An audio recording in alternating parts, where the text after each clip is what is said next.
we have Dan. I think we have Dan Hernandez. Although he's upside down, this could be great ratings. Can you just turn your camera over? There we go. There's Dan Hernandez.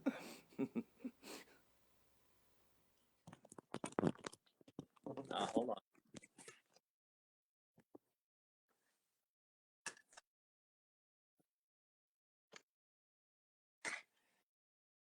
All right, I'm holding it together here. Okay.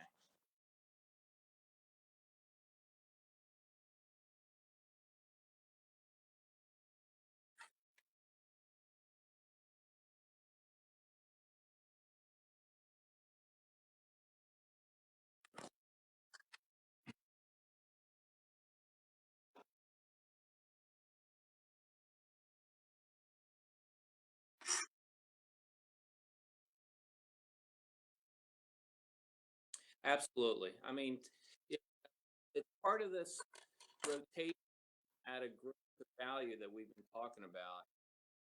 These stocks are viewed as long duration stocks, stocks that people are going to hold for a while, but such because there's inflation fear,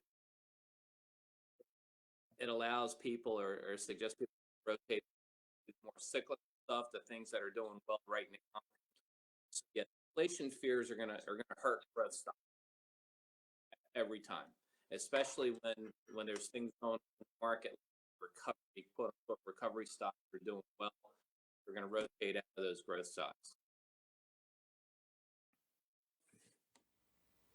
Um, I thought maybe tech stocks would be kind of holding a little more stable because, this seems like there's going to be more and more spending, but I guess inflation hits everyone. But before the market today, Virgin Galactic, Callaway Golf, Palantir had a big move after getting beat up. Why are these sectors looking good? Callaway, recovery stock. People are dying to get out. Uh, Golf falls into this leisure category that has been doing very well. Whether it's golf, I see it with concerts, I see it with sports, I see it with gaming stocks. This is part of demand to get out and do things, and certainly Callaway is benefiting from that. So that's where the rotation's coming to, away from back to these recovery stocks and Callaway squarely in that category. Yeah, I think Callaway was like beat up for years, to be honest with you. And now, a lot of guys I see out on the course are using Callaway gear. And by the way, you're right. Even people that weren't huge into golf pre-pandemic, it was like one of the only things you could do. And now more people are getting out there. I see guys out there with their kids on the course. So, I think Nike's going down. If I go in the store in Dick's and I see something Callaway, something Nike, I go Callaway. Yeah, I mean, there's the outliers, and none has enough else going on that can counter that. But Callaway is more focused on people getting out and playing golf and spending money on apparel and equipment. So that they're benefiting from.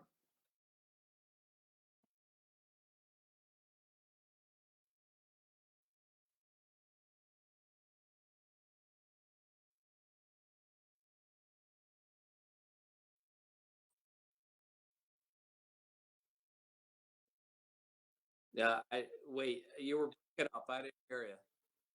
No, I did hear. I, that's unbelievable. No, you know what? I mean, I think I think there's still room in the energy sector. I mean, gas prices.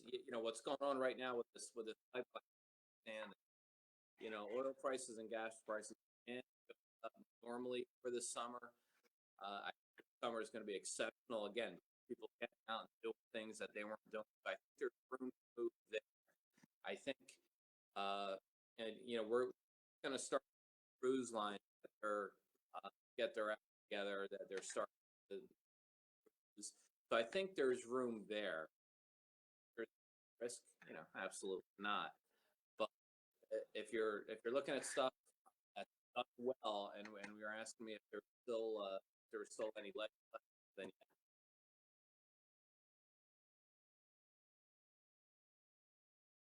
Ethereum into my portfolio, and I think Ethereum is starting to become a little more of the crypto du jour. And the thing is at all-time highs too. It's 4,000 compared to Bitcoin that's at 50-something thousand. I think a lot of people are taking Bitcoin profits and shooting them over into some. where are you at on Doge?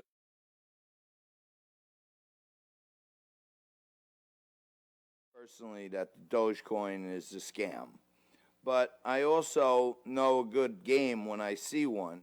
And, am I in? Yes, I bought a bunch of them. I bought some 30 cents. I bought some the other day, like a dope at 60 cents. Because I thought Elon Musk was going to go on and say, hey, Dogecoin, it's going to go to $2. But I'll say, in my open today, I said this. If you're going to play around in Dogecoin, any of these things other than Bitcoin and Ethereum, it should be an amount of money that if you lose, it's like, a day at the track. Well, that's fair enough.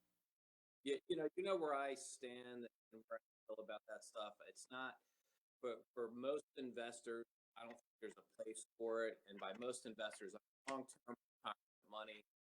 I'm not sure I'm ready to commit to crypto.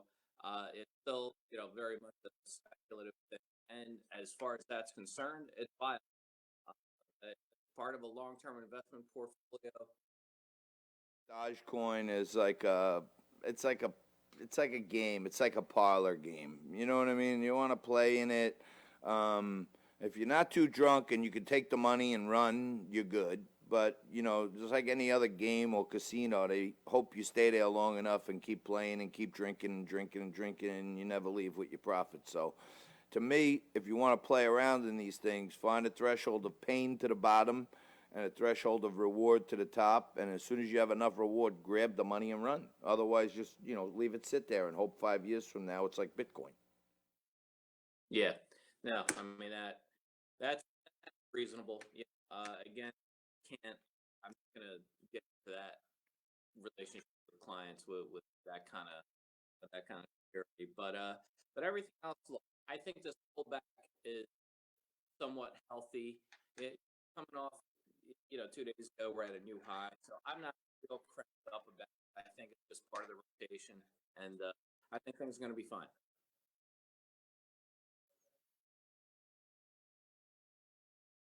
Um, you can't give advice to your clients like, hey, just throw in an amount that you're ready to lose.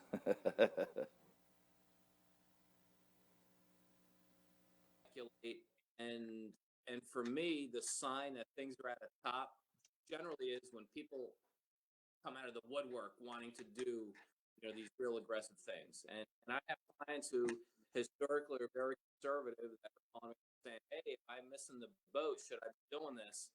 And it's about crypto, it's about so I think we're approaching the top of the market. But when people start, people whose idea of risk was a 5-year CD versus a 3-year CD, now they're calling me up about crypto. It's a scary sign. As we speak to Dan Hernandez here from Milestone Wealth Management. And it was down even lower than this today, down nearly 600 just a little bit ago. Dan, where's the beef was a favorite saying when we were a little younger. I think it was a Wendy's commercial. But now the Texas state legislator is saying, where's the beef to all these plant-based companies that are making these fake meat burgers, and they're saying they can no longer call them meat products if there's no meat in them. I think that tells yeah, the beef lobbyists, or yeah, ranchers probably are making it happen. Um, but look, companies like Beyond Meat, I mean, they're here to stay. It's a viable part of people's diets. You can go to restaurants and order stuff. So it's here to stay, but it's trying to levelize the playing field back in favor a little bit. But I think that's strictly look. I haven't heard a single person complain Dan hasn't heard anybody complain about calling non-meat meat. But yeah, I think Texas has kind of hit every single place, including non-meat meat now. Danny, what about J.P. Morgan, CVS, General Motors, Walgreens are all joining in this fight against laws targeting transgender kids?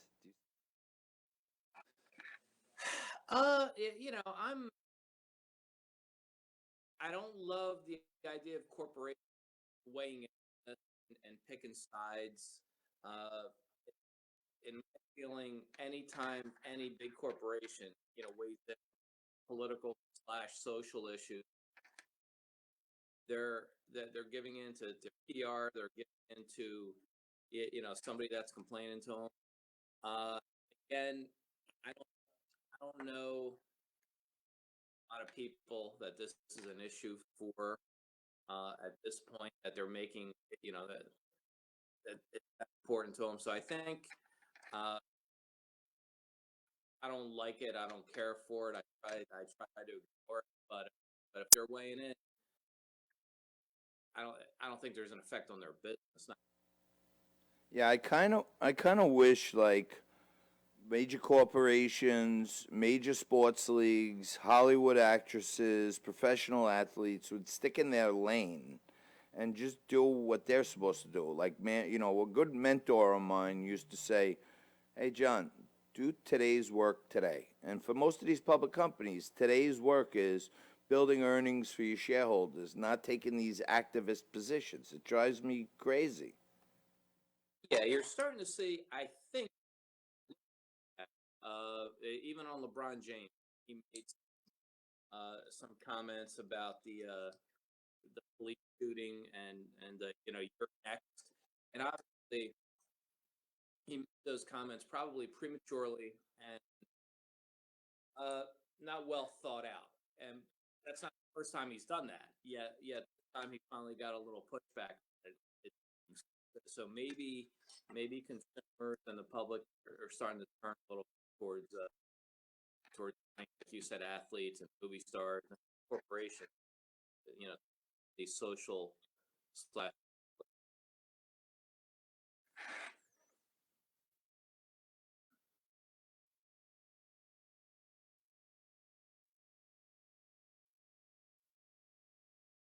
I'm trying to get myself back in my political race, rebuild my studio. And then even yesterday, I woke up with two swollen eyeballs because allergies struck me. But I am here for Terrific Tuesday, and we have Dan Hernandez.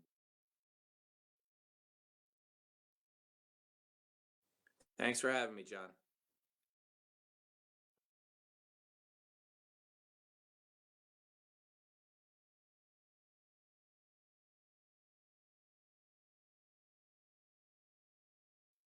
John, thanks.